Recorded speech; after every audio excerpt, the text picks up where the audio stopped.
From our Adrian Wojnarowski, Denver Nuggets center Stephen A. alluded to it. Nikola Jokic has been voted the NBA's most valuable player for a second consecutive season. Sources tell.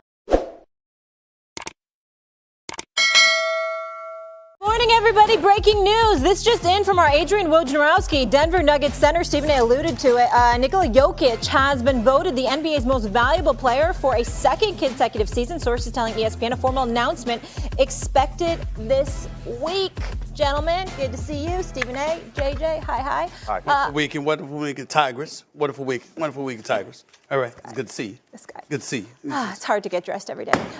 Do you agree with the Joker winning MVP? Because you had a vote. Well, here's the hard part. No, I don't disagree. I don't know. Well, yes, I disagree with it. Okay. Because I voted for Embiid. But I have no problem with Jokic being it. I mean, what the brother averaged? I got it right here, Jay. 27, 13, and 8 without Jamal Murray, without Michael Porter Jr., knowing that you're the reigning league MVP and everybody's game planning for you on a night-in, night-out basis. I voted for Embiid. I thought the level of adversity that Jokic went through without having those two players, as significant as that was, is an entirely different animal with the nonsense that Joel Embiid was subjected to because of the whole drama that involved Ben Simmons. Yet, he held it down. He did what he did. James Harden arrived. He still did what he did.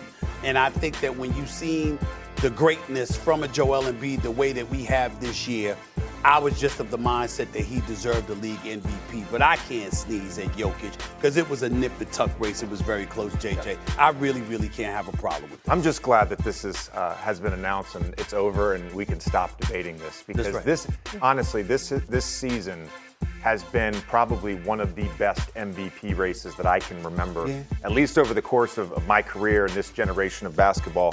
And really, I think there's three guys, Giannis, Joel, Jokic. Any one of those guys would be deserving winners this year. Right. And I also don't fault people if they wanted to vote and say Devin Booker was the MVP. I was raving about him too. Best player on the best team, held it down when CP was out with the hand injury. In terms of Jokic, though, his impact, he mentioned the stat line, no one's ever put up a stat line like that before. And when you look at his impact on that team, his on-off rating, it's insane what he was able to do this year and get that team to the playoffs. I'm curious if this is going to fire up Embiid even more. Yeah, it could be. But in fairness, let's say this about Embiid. And again, I voted for Embiid. Let's say this about Embiid. In the midst of an MVP race that everybody and their mother knew was so tight, Giannis came to Philly and beat you. Jokic came to Philly and beat you.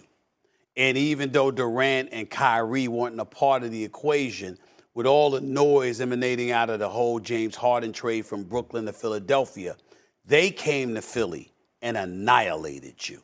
And so when you look at it from that perspective, the fact that the race was so close, even though it wasn't his fault, because he played well in all of those games. Well, not the Brooklyn game, but against Milwaukee, against Denver.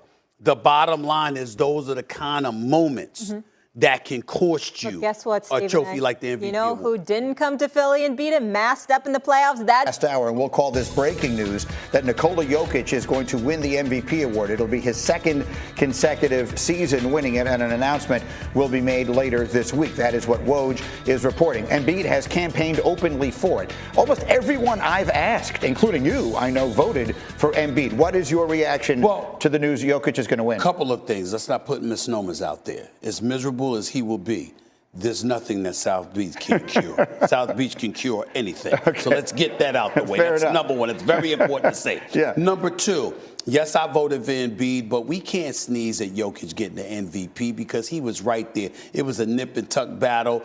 The reality of the situation is if you're Embiid, there are elements of blame that get pointed in your direction. Number one, James Harden and you are in Philadelphia. Kyrie Irving, KD, and them show up in Brooklyn, and they blow you out of the building in the midst of that MVP chase. Number two, Jokic comes there without Jamal Murray, without Michael Porter Jr. on the court with him, and he beats Philadelphia in Philadelphia Philadelphia. This is in the throes of this race. Everyone knows how tight it is. Even though Joel Embiid had better numbers than Jokic, the fact of the matter is Jokic's team won.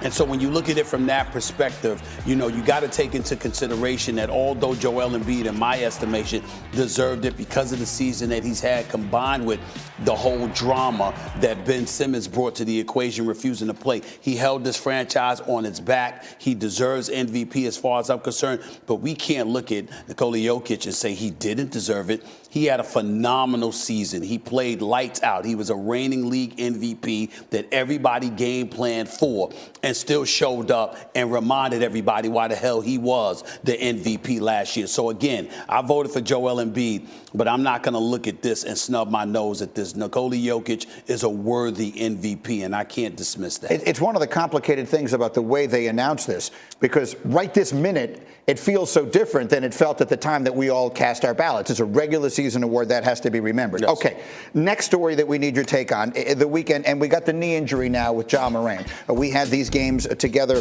over the weekend. This was Saturday night. Morant limping off the court in the fourth quarter after Jordan Poole seems to grab the knee during a trap near half court. You saw it right there. Now, Ja did not talk to reporters after the game. He did subsequently send out a tweet that said broke the code. That's obviously in reference to what Steve Kerr has been saying about the Dillon Brooks play. He then brought that tweet down. He took it down. He deleted it.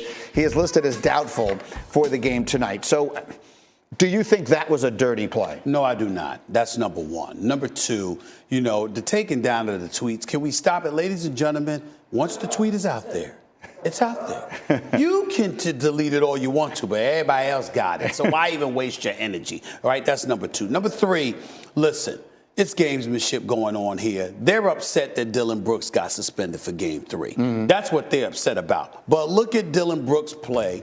Compare that to Jordan Poole's play. It was not a dirty play. He was clearly reaching for the ball. You can slow-mo it and get it to look any way you want to. But that's what really, really happened. And I'm not sure that even that did it, because obviously there was a play involving Klay Thompson that was right there, and some of it had to do with it. So all I'm saying is that I don't blame him for being upset. I don't blame Memphis for being upset, because obviously Dillon Brooks is somebody they consider to have a major loss with the way Ja Morant has been having his way, with Golden State averaging 40 coming into the game and en route to getting another 40 before he got hurt. I get where they're coming from. I just like to remind them that at the time that Ja Morant got hurt, they were getting blown out. Yeah. I mean, they were getting blown out of the building. Let's put things in its proper perspective and understand that, again, you talk about breaking the code and stuff like that. They're mocking Steve Kerr. Right. This is gamesmanship. He did it to us. He got one of our players suspended. Let's see if we can get one of his players suspended so he can see how it feels. There's all of that nonsense going on, but in the end, I do not believe it was a dirty play on the part of Jordan Poole at all.